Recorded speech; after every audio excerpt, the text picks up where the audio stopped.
I, 37M, have 3 girls, 8, 10, and 12. Their mother walked out on us for another man when our youngest was around 4. My ex still stays in contact, though, and pays child support. A few weeks ago while doing laundry, I saw red spots on my oldest's underwear. I asked her if she knew about it, and she cried and told me she tried to call her mom, but my ex didn't call back. She'd been stuffing toilet paper in her underwear, hoping that would work. I explained to her that periods are nothing to be ashamed of, and found some great resources online for us to review together. I took her to the store to pick out brands of feminine products she wanted to use. She picked Playtex Sport because she's a gymnast. After we were done, I decided I should do the same thing with my other 2. My 12 years old volunteered to be part of preparing them, and we made a whole night of it. It was wonderful. And I learned a lot. I even learned what a menstrual cup is, and how they benefit the environment. The other day, my ex called back. I'll usually arrange a video chat and leave the room so they can have some alone time, and when they're done chatting, I'll come back in to talk boring co-parenting stuff like school, bills, etc. This last time, my ex was furious with me for talking about periods with the girls. She shouted at me that I was sick and perverted. Why didn't I call her myself if I knew it was so urgent? I could have called one of their grandmas / aunts, but my mom has dementia, while her mom and sisters call me a loser because I teach kindergarten, so I'm not fond of them. My ex told me I was being immature and should have just toughed it out for the girls. This really pissed me off, so I shouted back that maybe if she wasn't such a deadbeat and answered her goddamned phone once in a while, she could have handled this. I brought up everything she does that hurts them. She hasn't been to a single soccer game, piano recital, or gymnastics meet in 2 years. Every other weekend when they come home from her house, they go straight to their rooms, only to emerge hours later asking me why she loves her new husband more than them, and what did they do to make her leave. My ex responded by saying I should tell them it's not their fault I couldn't satisfy her, and I screamed. And she just smirked and pointed behind me, saying, "Look what you did," when I turned around. My 8 years old and 10 years old were standing in the doorway crying. It broke my heart. I never shout, so I know I scared them. My 12 years old stormed in and started screaming at her mom, and while I appreciate her sticking up for me, this is not a battle I want her fighting. My ex hung up before I could fully de-escalate the situation. And let's just say the girls have been given free reign of the ice cream and limitless hours of video games, because I feel so bad. I even watched all the Twilight movies with them, so don't say I don't love them. Me and my girlfriend have never fought. We get along fine. We have been living together for 9 years now, and have been dating for 12 years. We have a healthy sex life. We both have decent jobs that bring in decent money. In the past we talked about marriage a lot and would often joke about what our wedding would be like. Yes, I know how stupidly lame this sounds, however we always agreed we needed to settle down first. We bought a house about a year and a half ago, and were finally able to settle down. Our work schedules normalized, we were able to remove a huge waste of time from commuting, and we were finally able to take various activities after work, e.g., dancing classes, cooking classes, etc. We were able to finally settle down. Finally we decided to take a week off and unplug on the week of 12-year anniversary. She wanted to go camping and hiking, and do the things we used to do when we were first dating. Unbeknownst to her, I secretly decided to pick the exact same area where we met to do our hiking / camping trip. 2 weeks ago as we are leaving, she realizes where we are going and becomes ecstatic, and gushes about how romantic I am. More or less everything seems perfect. We do our hike, and we unpack, set up, and by sundown everything feels perfect. So I decided to pop the question. This is where everything kind of falls apart. I ask her, and she just says no. We literally went from "I love yous" to the single most awkward silence I have ever had in my life in the time span of about a minute. We sat there kind of not saying anything before she says she is tired and goes to bed. She basically proceeds to cry herself to sleep while I sat there doing nothing. I basically didn't sleep, and the next morning, she says she wants to go home. So we pack up and have a really awkward 3-hour hike back to our car. There were a few times where things kind of felt normal and we were joking around like we used to be for a bit. On the way back home, we are talking and chatting normally, but it just feels awkward. At one point we stopped for coffee, and asked if she wanted to talk about what happened, and all I got was a curt no. This is followed by another extremely long silence for the rest of the drive home. We finally get home and I unpack everything while she goes off to bed. She is going to bed. Cue more crying. I tried really hard to talk to her, but she pretty much told me that she just needs time to be alone and think. The next day she tells me she is going to take some time and see her family, which is literally on the other side of the country.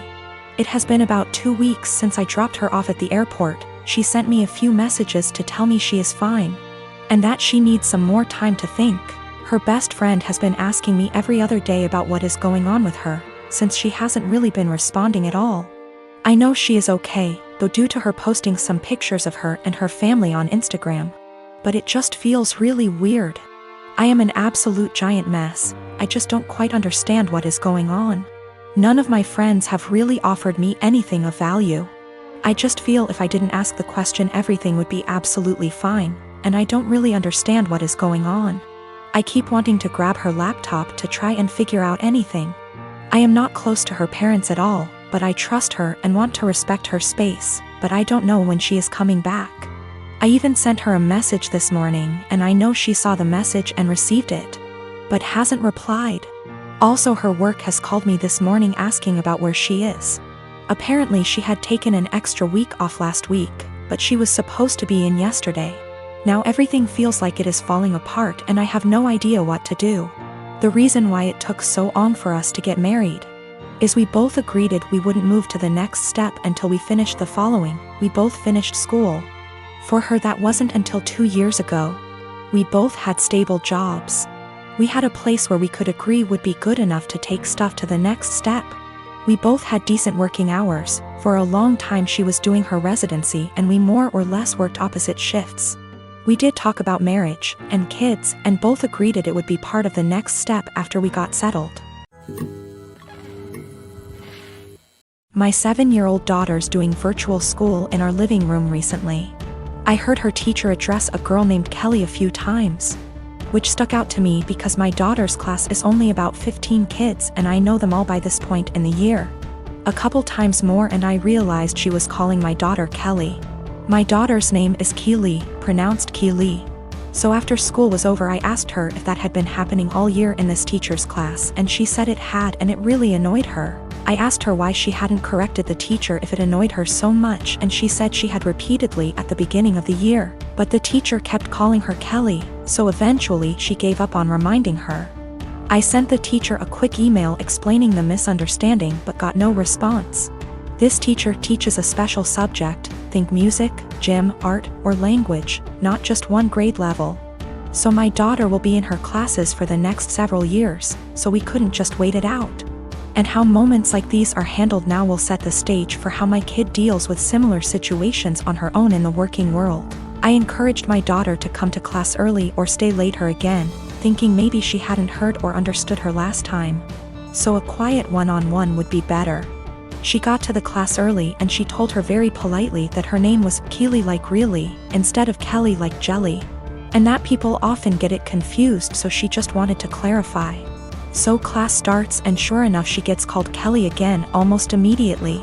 So there's only so much self-advocation a 7-year-old can be expected to do. I just walked over and said, "Hi, this is Keely's dad. Her's name not Kelly. It's Keely." A few hours later I had an email in my inbox inviting my wife and I to a parent-teacher conference with the vice principal. The long and short of the meeting ended up being the school feels that while the teacher probably should have learned her name, that the real problem is she feels I challenged her authority by correcting her in class, and that the names were similar enough for it to not have warranted such drastic action. That surprised me. I couldn't believe a meeting was necessary, let alone that it cast blame on us. I can't tell if I'm being that annoying. My kid matters most parent that my grandmother the school teacher always complained about, or if the teacher should just learn her damn name, because that's a basic part of her job. I have this vegan coworker, we'll call her Vegan, who is very active on FB and in the office about being vegan and how cruel farming is and everything. Each to their own. I don't necessarily disagree with her views on animal cruelty, but here's the thing, I'm a hunter. Not a trophy hunter, but I do shoot feral pigs, rabbits, ducks, introduced, classified game ducks, and foxes, and I fish too.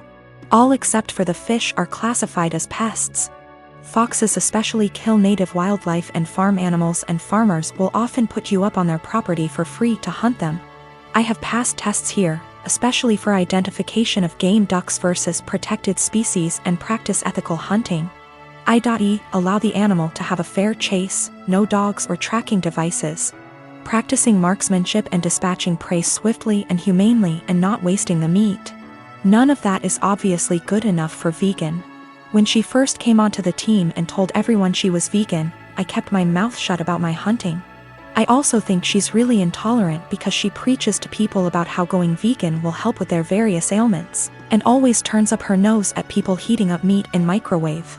As a result, we've kind of consciously started excluding her when we get up for lunch. However, last year I started going hunting more regularly with a work friend from another department, whose uncle owns a farm where feral pigs and like are an issue, and he often swings by to have a chat about guns and bows and our next trip. And she found out I was a hunter. This isn't even at our desks, it's in the kitchen area that has tables and stuff, and we sometimes eat our lunches together.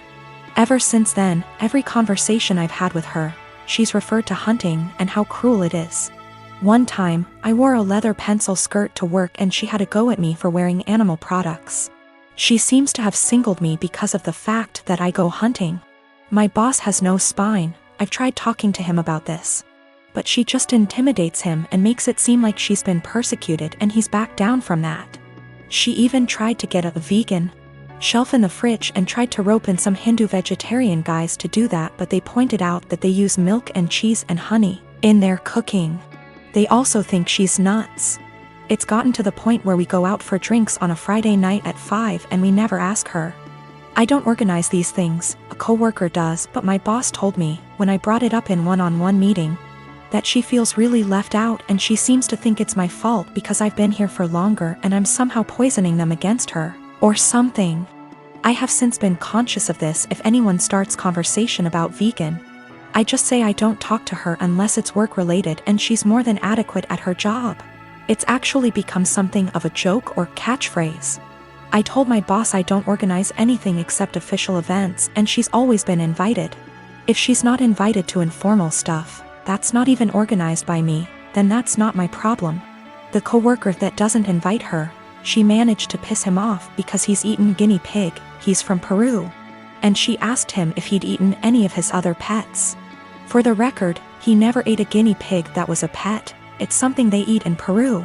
Whenever she brings up hunting or anything, I just point blank ask her there was anything work-related that she wanted to talk about, and if there wasn't, I would start talking to someone else or just walk off.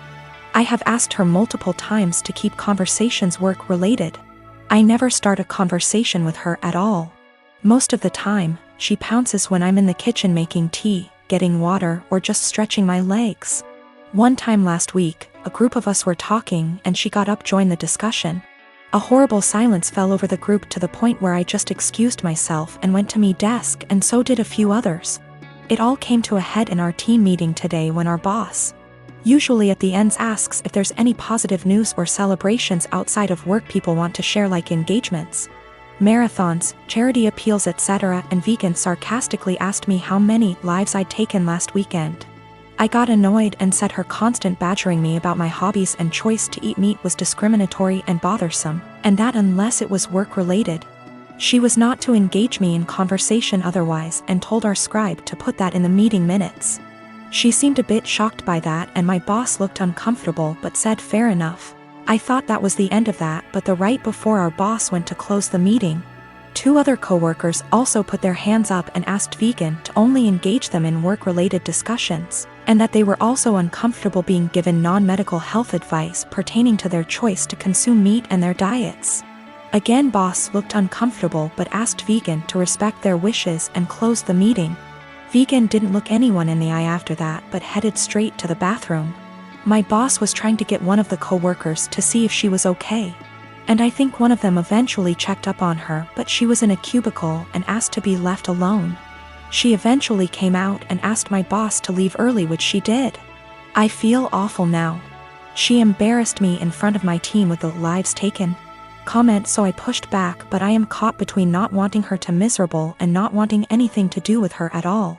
A few of my coworkers and I ended up in a proactive conference call after this with HR, who basically said that always been subjected to unwanted advice and jabs about eating meat was not okay. But some mediation was in order to ensure cut the tension in the workplace. The HR rep then called my boss, who explained what happened in the team meeting and complaints that we'd made one-on-one etc. But then he went into a meeting room and didn't hear the rest of discussion. I don't know what to do, assuming she comes into work tomorrow, or if I should even talk to her at all.